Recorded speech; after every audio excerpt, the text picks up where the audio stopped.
The Pico name in Los Angeles is very popular. I'm the 7th generation here in Pico. Many generations ago, my great-grandfather was the last Mexican governor of California. Rich history here in LA, and at the end of the day, I mean, family is, it's basically what you live for, is family.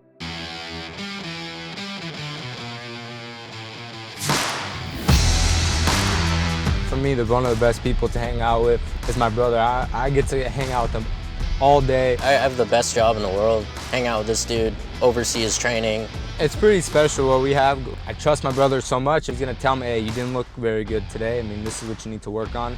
And man, you look great today. And to have somebody there to be honest with you, it's really cool for me. We're on our way to Unbreakable Gym with Jake Laser. I feel it's gonna be a fun interview.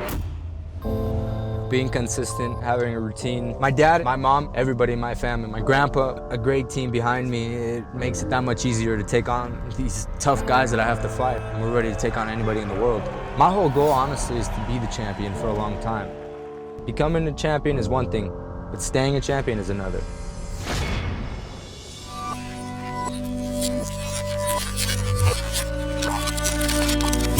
Being unbreakable is a choice.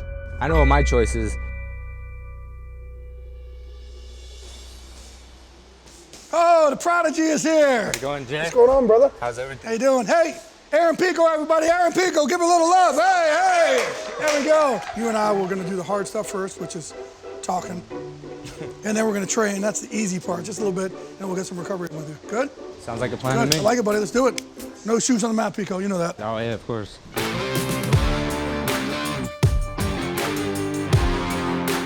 So you walked in the gym. I introduced you to everybody as the prodigy. Do you realize that you're a prodigy?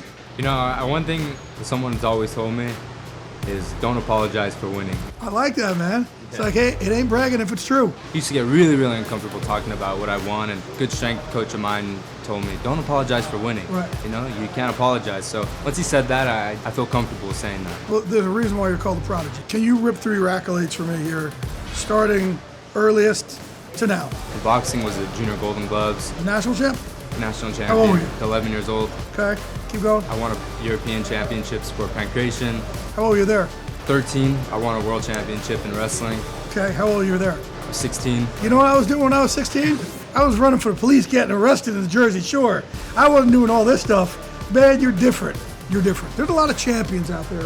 When did you realize and what got you to know that I might be different than everybody else? To be honest with you, Jay, I mean, I remember like it was yesterday. I was sitting in class in 3rd grade and I was kind of weird. I said, what am I gonna do when I'm older? Like, how am I gonna make money? And I said, I'm gonna be a fighter. I wanna be a fighter.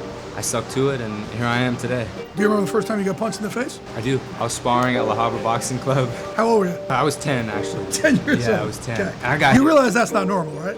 That is not Okay, normal, good. yeah. I got addicted to it. I was like, I'm gonna become better at boxing. And I was obsessed with it. I was in the boxing club so much that they thought my dad was pushing me to box. I'm like, no, guys, I want to box. I want to spar. I think Freddie Roach saw at an early age that you're different. Yeah, there was a documentary I watched of Freddie Roach, and one thing that always stuck in my head was the reason why he has the gym open is because you never know when the next superstar was gonna walk in. And I remember when I heard that, I turned to my mom, I said, that next superstar is gonna be me. And I remember I walked through those doors, and somehow he said, hey, we can use some sparring for Miguel Cotto. Would you like to join in on the camp? The rest is history. I started training with Freddie, and my boxing has gone through the roof. Great boxer, obviously, but wrestling is what really got all of us to say, we need that guy in MMA. He is this prodigy, this next level. Again, let's go over the wrestling accolades. Once you rail them off so you have them right. Yeah, I won the U.S. National like 6 times. He won the U.S. National Championships like 6 times. Yeah. Again, not normal. Go ahead. I was Olympic alternate at 18 years old. So at what point did you realize in wrestling, I may be the best in the world here? Honestly, when I won a world championship for the first time, I remember standing on the podium, hearing the national anthem. You didn't know before you had your hand raised? Like, you don't have to have gold around your waist to know that you're different. You didn't know in your journey, like, most 16-year-olds aren't doing this. Honestly, my philosophy was, as a kid, it was just go to practice, work as hard as you possibly can, go wrestle and have fun. Hey, we've had AJ McKeon here a bunch also, training with Arnold Shaw, and you guys have known each other for years, and he's fighting right before you. When was the first time you guys kind of laid hands on each other, and what's your friendship like? Yeah, the first time we met was through wrestling. His dad, Antonio, was my coach, had a kids wrestling program, and we'd go a couple times a week to wrestle with him. It's something that we used to always talk about as kids. Is like, man, I can't wait till you're on TV fighting and to see us actually doing great things in the fight game is it's pretty special. Where did you get the greatness bug, if you will? It's just simple. I love to win. When you go out and win a wrestling tournament, the feeling that you get afterwards was just the best feeling that you could possibly get. I hate to lose. I mean, that's Right. just a big... A lot of us hate to lose, and we don't have the accolades you do. What's behind your rib cage that makes you different? I don't know. Really? I really don't know. I couldn't tell you. My philosophy is do what you love, and everything else will take care of itself. I go to practice. I just make sure I'm the hardest worker in the room. Go out and compete. You didn't make the Olympics by basically criteria and a tie. 4-4. 4-4. I was about to say, for a guy who hates to lose, does that still stick with you? I don't really have to ask the question. I don't agree with it. It is what it is, but... It's yeah. 3 or 4 years ago, and it's still pissing you off. The Olympic Games is the biggest tournament you can possibly be, and to be like cut out of it because you lost 4-4, just kind of absurd to me. You're then make the foray into MMA. Man, I try and tell our football players here all the time, and guys like, hey, it's one thing run out on the football field, but there is no crazier walk on the planet than walking by yourself into that cage. Your first night gave you your first loss. A, are you over that? And B, what'd you learn from that? I remember it like it was yesterday. I mean, I remember making the walk. I remember Stitch putting Vaseline on me saying, welcome to the big time in Madison Square Garden. To be honest with you, I was fine.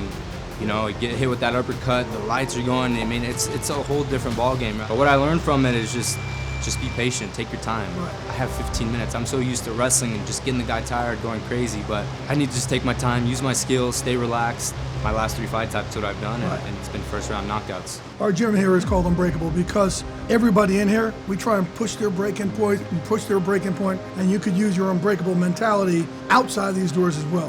What makes you unbreakable? Well, I think unbreakable is a choice. There's a choice you have to make that's saying, you know what, I'm gonna look straight at it and I'm gonna keep going. Just like my first fight. I could have just said, this is not for me, but no, I made a choice. No, I'm gonna come back stronger. I'm gonna ultimately be unbreakable. Your last 3 fights, first round knockout, left hook. Pico beginning to shot. And 2 body shots, liver shots. Right?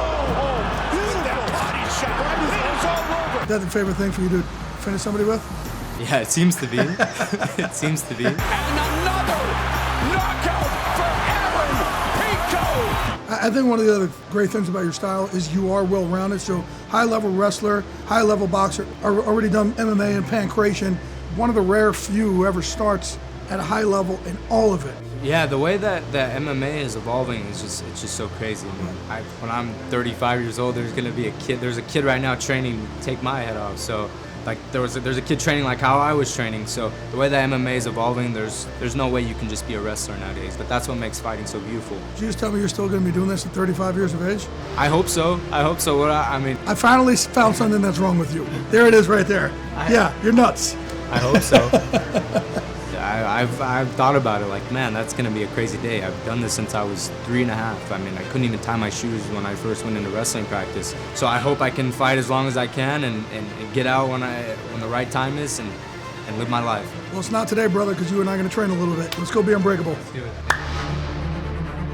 Heat of battle, you just have to let your body take over. The way I approach this game is every fight is a world championship.